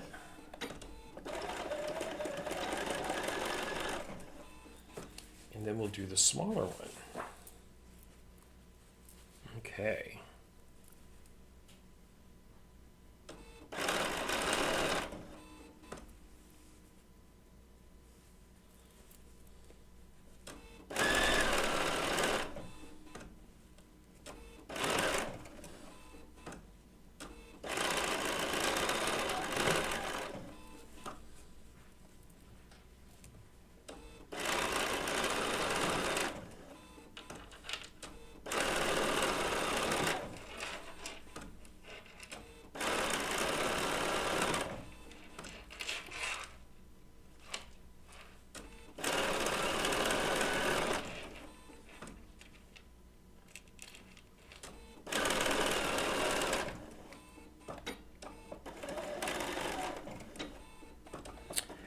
That is, oh Donna, yes, I am very much enjoying my new machine. So that one is pieced. So check this out, everybody. I'm going to turn this. Hello there. Here is what this is for. The 13 by 36 inch wall hanging. Beautiful, eh? Okay, let's do the smaller one. So what that one I just showed you is the background for this piece right here. Okay. Now then, next we're going to set the background for this view. There's two pieces to this, remember? This is a smaller one. It will be 13.5 by 18. And this one is 12 by 36. Okay. This is the one we just pieced. So,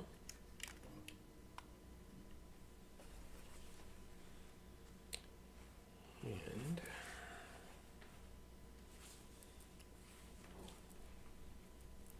this one will go up here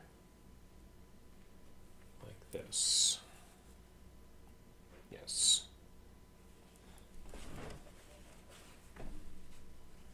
Everybody, I just have 2 seams left to get done here.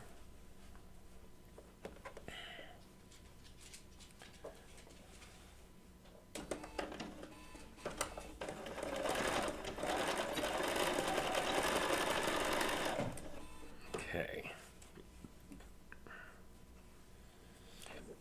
And I do need to trim a couple more I didn't trim all the dog ears off of this one.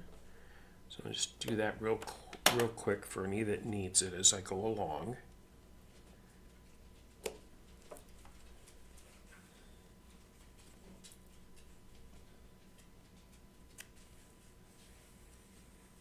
There we go.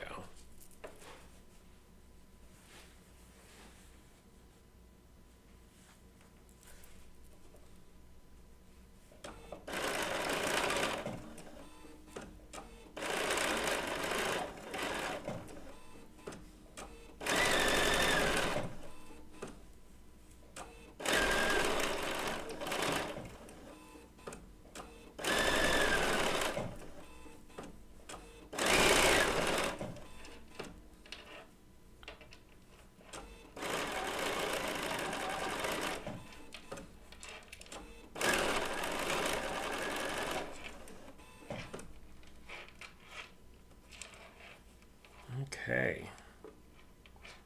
Finish that down to the end.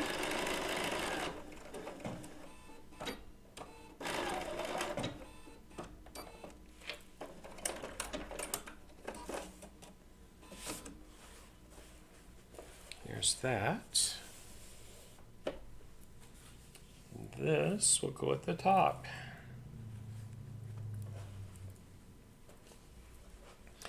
And I always like to, whenever I'm setting in a piece strip like this, I like to put the piecing on top. That way, if I need to, I can manipulate seams so it lays nice and flat. And I can actually see what I'm doing that way. Once again, I'm going to trim off dog ears. I thought I'd gotten all of them on this one. There we go.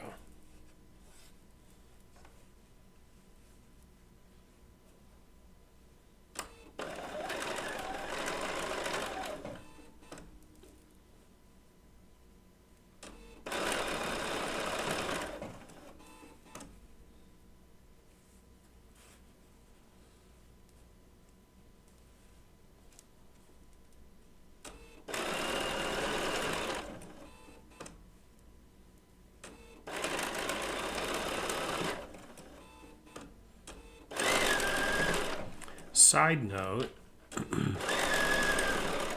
if I were to do this over, or if I make another one out of my own fabric, which I probably will, I would press these seams open for this step.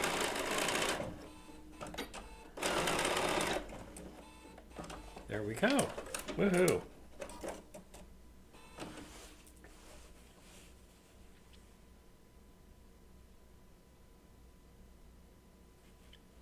Well, Donna, I'm going to show you what some of the features are on the 790 Pro that the 770 Plus does not have. I love the 790 Pro. Okay, I think the 770s are awesome as well as far as that goes. The real thing you'd have to ask yourself, in my opinion, if you're wanting to do quilting in the hoop, the 790 Pro is the way to go. Simply because it has much more advanced placement features, whether you're doing edge to edge or quilting by the block or by the piece. The 790 Pro makes it super, super easy to do that. I hope that helps. I'm going to be doing some quilting in the hoop on the 790 Pro, and I will show everybody what that looks like on this machine. But yay, check it out. There, that one is all done and sewn together. This will actually be the top right up here. There we go. Doesn't that piece seem pretty though?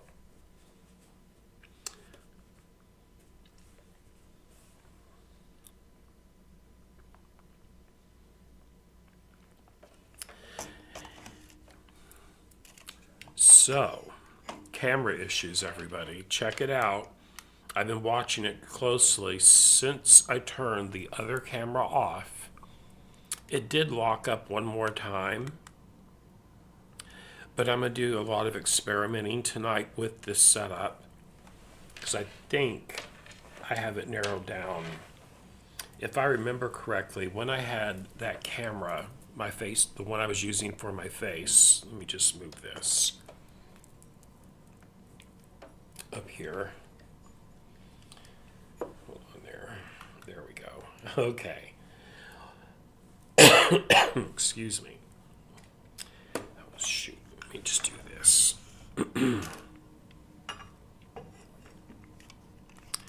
There we go.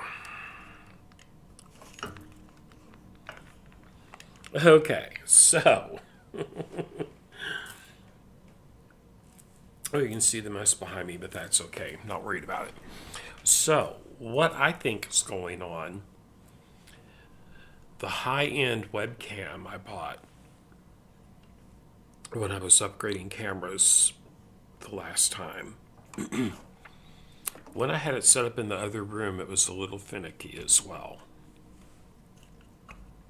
The webcam I'm talking about is this one right there on the stand. It's called a Razor Pro. It has wonderful high definition. But I think it was causing some communication problems over the USB, what do they call it? Not the hub. But it has to do with USB communication overriding another USB plug that something else is plugged into, which is what I think it is. So that's what I'm kind of leaning towards right now. So I'll have a different setup for tomorrow, and I'll do some more experimenting tonight on that. But I'm pretty sure that's what the issue with that is. Now then, back to our project. Here is the layout for all the appliques. So this is the one I'm going to be doing on camera.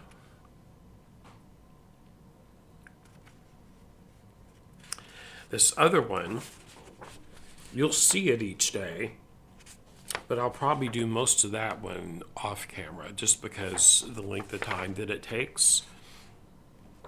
But you'll see the progress on both, or I might mix it up and do one episode do one episode the other, whatever. We'll work that out. Because whether it's the small one or the large one, all the techniques are exactly the same. All that fun stuff. Okay. But on the light box, saw the pattern right here.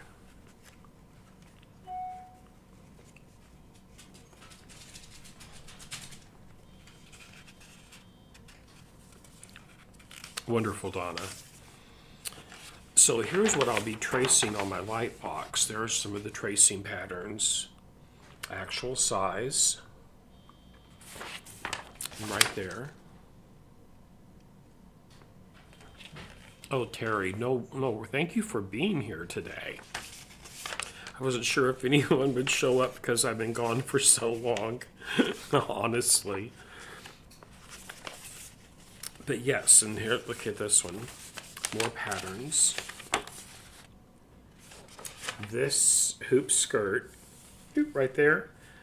Yeah, that's gonna be like lattice stuff. That's gonna be real interesting to do, for sure. but we'll get it done. Okay. So everybody, thank you for tuning in today. That's all I have for you right now. I'm going to go take a break. And then I'm going to play with cameras for a while. Thank you so much for tuning in. I think I know a direction to go with that camera issue from today, but thank you so much. I will see you all tomorrow, 12 noon, for at least 2 hours. It might go a little longer tomorrow. We'll see. But I will see you all tomorrow. Thank you, everybody. Have a wonderful rest of your day. Bye now.